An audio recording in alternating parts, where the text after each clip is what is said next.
le changement climatique est l'un des enjeux majeurs que devra affronter le monde dans les années à venir. Dans ce contexte, la France place le secteur du bâtiment au cœur de sa stratégie pour relever ce défi. Le bâtiment représente près de 40% de la consommation énergétique nationale et de plus 25% des émissions de gaz à effet de serre. Dans la lignée de l'accord de Paris, la France engage les filières du bâtiment vers une ambition sans précédent pour produire des bâtiments à énergie positive et à faible empreinte carbone au travers d'une démarche collective et partagée.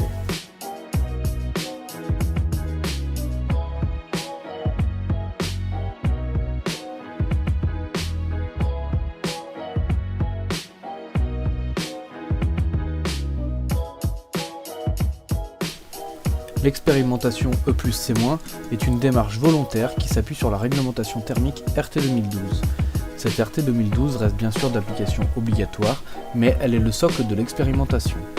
Pour mémoire, les indicateurs réglementaires RT 2012 sont le BBio, indicateur de performance de l'enveloppe, le CEP, indicateur de performance du bâtiment équipé, les systèmes liés aux 5 usages qui sont le chauffage, la climatisation, la ventilation, l'éclairage et la production d'eau chaude sanitaire.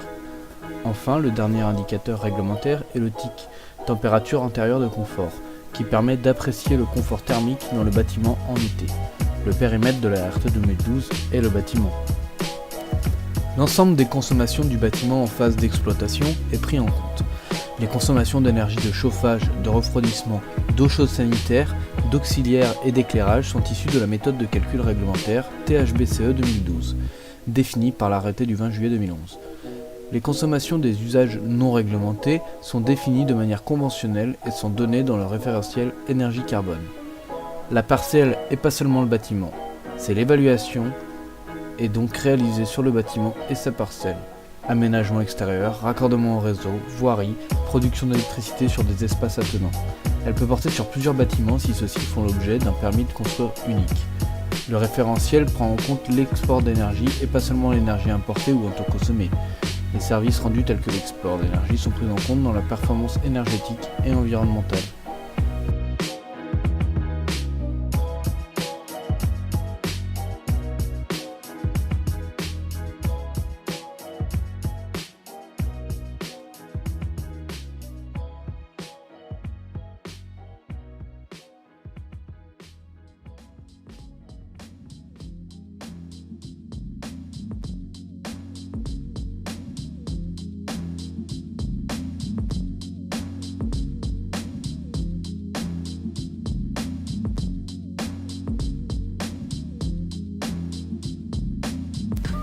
Ceci amène à des niveaux de bilan BPOS.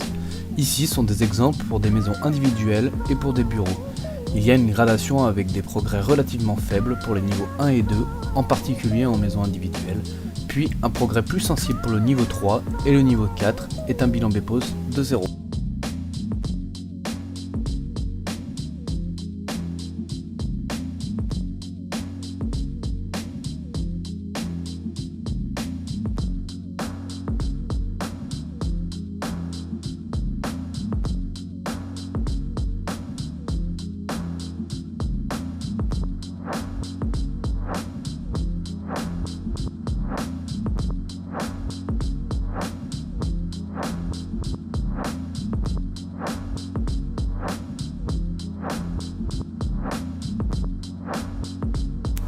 Voilà quelques exemples d'émissions de CO2 maximum en kg de CO2 par mètre carré pour la maison individuelle. Pour les exigences carbone, il sera demandé un maximum global et également que le contributeur produit de construction et équipement ne dépasse pas une certaine valeur qui est ici représentée en pointillés.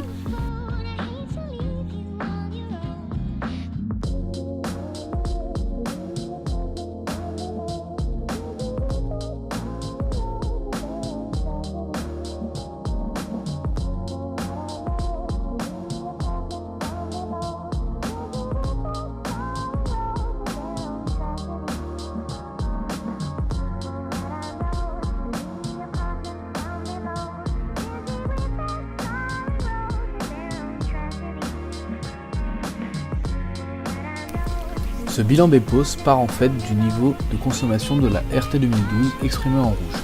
Il y a un premier progrès qui est de réduire un peu la consommation par rapport à la RT 2012, par exemple en isolant plus, en mettant un système plus efficace. On réduit un peu la consommation, mais cela peut être difficile car la RT 2012 était déjà exigeante. La deuxième étape va être de remplacer l'énergie utilisée pour fournir de la chaleur qui n'était pas forcément renouvelable par de la chaleur renouvelable et ainsi avoir des gains qui sont importants. On transforme le rouge en vert, on transforme le non renouvelable en renouvelable. De ce fait, il y a déjà un progrès. Mais il y a un souci, dans la RT 2012 on ne traitait pas toutes les consommations d'énergie. Or, les consommations d'électricité ont beaucoup augmenté, et notamment tous les usages mobiliers apportés dans les logements ou dans les bâtiments tertiaires. L'informatique, l'électroménager, l'audiovisuel pèsent aujourd'hui plus que les consommations prises en compte dans la RT 2012. Ainsi, dans l'expérimentation E+C-, il est pris en compte l'ensemble de ces usages. Ensuite, il va falloir progresser. On pourra réduire les consommations de ces usages mobiliers, mais on pourra également produire de l'électricité sur le bâtiment et à ce moment-là, on transforme à nouveau du rouge en vert et la partie non renouvelable baisse. Il reste une certaine consommation d'énergie dans le bâtiment qui n'est pas renouvelable. Et l'étape suivante sera alors de verdir l'électricité du réseau, car l'électricité ou le gaz acheté, si demain ils deviennent renouvelables, à ce moment-là, on peut aller vers des bâtiments à énergie positive, des bâtiments sur lesquels il n'y a plus de rouge.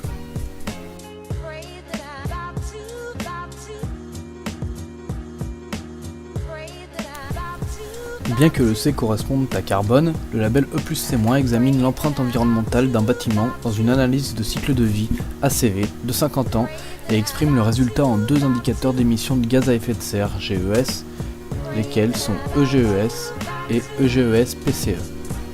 EGES traduit les émissions de gaz à effet de serre du bâtiment durant l'ensemble de son cycle de vie en comptabilisant les flux entrants et sortants. Il ne s'occupe pas de la construction du bâtiment. C'est le rôle du second indicateur, EGES-PCE, qui rend compte des émissions de GES, des produits de construction et des équipements mis en œuvre dans le bâtiment durant l'ensemble de leur cycle de vie. La méthode de calcul du label E+C- commence par déterminer des valeurs plafonds de référence, EGES max et EGES-PCE max, un peu comme il existe un coefficient CEP max dans le RT 2012. Il faut ensuite calculer les coefficients propres du bâtiment. Ces derniers doivent naturellement être inférieurs au plafond de référence. Le label E+C- propose deux niveaux de C. Le premier, C1, est accessible à tous les modes constructifs et à toutes les énergies. Il a pour but de pousser les acteurs de la construction à calculer l'impact environnemental des bâtiments qu'ils conçoivent, construisent et dont ils doivent désormais envisager l'exploitation durant 50 ans. En revanche, C2, le second niveau, requiert un véritable effort dans les choix de matériaux de construction et des équipements techniques. Pour effectuer un calcul de carbone, les concepteurs utilisent bien sûr l'un des logiciels agréés pour cela et les renseignent à l'aide des FDES, fiches de déclaration environnementale et sanitaire, pour les matériaux de construction, et des PEP, profils environnementaux des produits, pour les équipements techniques.